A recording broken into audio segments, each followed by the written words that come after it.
Hello दोस्तों, हम सभी जानते हैं कि भारत हमेशा से ही वीरों की जननी रही है। भारत के स्वतंत्रता संग्राम में ऐसे भी कई वीर जिन्होंने आज़ादी दिलाने के लिए अपनी जान को की भी परवाह नहीं की। ऐसे ही एक वीर शेर ए दिल पंजाब लाला लाजपत राय। लाला लाजपत राय भारतीय स्वतंत्रता संग्राम के वह महान सेनानी थे जिन्होंने देश की सेवा के लिए अपने प्राणों की आहुति दी थी और अपने जीवन का एक कतरा देश के नाम कर दिया। आज लाला लाजपत राय का बलिदान दिवस है। आज ही के दिन साल 1928 में उनकी मृत्यु हो गई थी। आइए लाला लाजपत राय के जीवन के बारे में जानें और कुछ सीखने की कोशिश करें।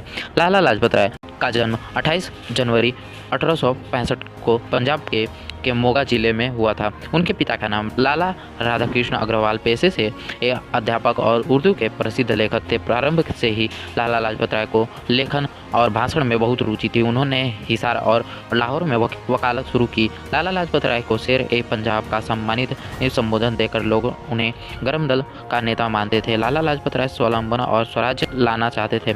1857 और 1899 में उन्होंने देश में एक अकाल में पीड़ित की तन मन और धन से सेवा की। देश में आए भूकंप अकाल के समय ब्रिटिश शासन के कुछ नहीं ही किया। लाला जी ने स्थानीय लोगों के साथ मिलकर अनेक स्थानों पर अकाल के शिविर लगाए और लोगों की सेवा की। इसके बाद जब 1905 में बंगाल का विभाजन किया गया था तो लाला लाजपत राय ने सुरेंद्र बनर्जी और विपिन चंद्र पाल जैसे आंदोलनकारियों से हाथ मिला लिया और अंग्रेजों के इस फैसले की जमकर बगावत की। देश भर में उन्हें स्वदेशी आंदोलन चलाने और आगे बढ़ाने में अहम भूमिका निभाई। इसके बाद आया वह समय जब लाला जी की लोकप्रियता अंग्रेजों को भी डराने लगे। सन 1940 से 20 तक लाला लाजपत राय को भारत आने की इजाज़त नहीं दी गई। प्रथम विश्व युद्ध में भारत से सैनिकों की भर्ती के वे विरोधी थे।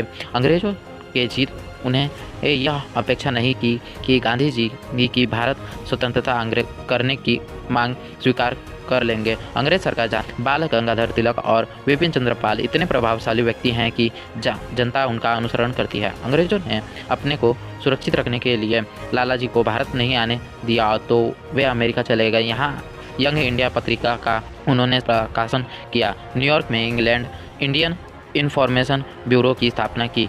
इसके अतिरिक्त दूसरे संस्थान इंडियन होम रूल की भी स्थापना की। साल 1920 में जब वह भारत आए तब तक उनकी लोकप्रियता आसमान पर जा चुकी थी। इसी साल कलकत्ता में अंग्रेजों ने के एक विशेष सत्र में वह गांधी जी के संपर्क में आए और असहयोग आंदोलन की हिंसा बन गए।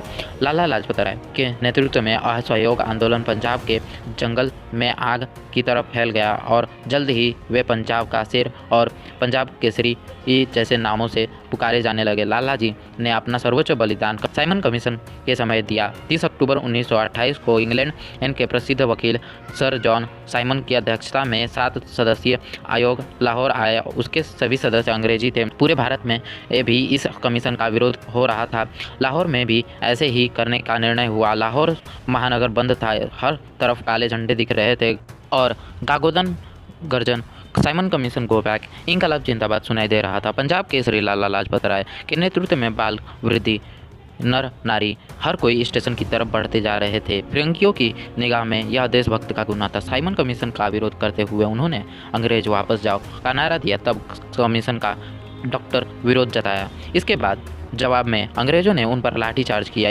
अपने ऊपर हुए प्रहार के बाद उन्होंने कहा कि उनके शरीर पर लगी एक एक लाठी ये अंग्रेजी साम्राज्य के लिए कफन होगी। लाला लाजपत राय ने अंग्रेजी साम्राज्य का मुकाबला करते हुए अपने प्राणों की बाजी लगा दी। इस अपने अंतिम भाषण में उन्होंने कहा, मेरे शरीर पर पड़ी एक एक चोट ब्रिटिश साम्राज्य के कफन की कील बनेगी और इस चोट ने उन कितने ही उधम सिंह और भगत सिंह जैसे तैयार कर दिए जिनके प्रयत्न में हमें आज़ादी मिली। पुलिस की लाठी और चोट की वजह से 17 नवंबर 1928 को उनका देहांत हो गया था। अगर आपको लाला लाजपत राय जैसे वीर की यह जानकारी पसंद आई है तो प्लीज़ मेरे वीडियो को लाइक करें, शेयर करें और चैट सेक्शन में इस वीडियो के बारे में लिखना बिल्कुल ना भूलें। और अगर आप मेरे चैनल पर नए हैं तो प्लीज़ मेरे चैनल को सब्सक्राइब कर दें और बेल आइकन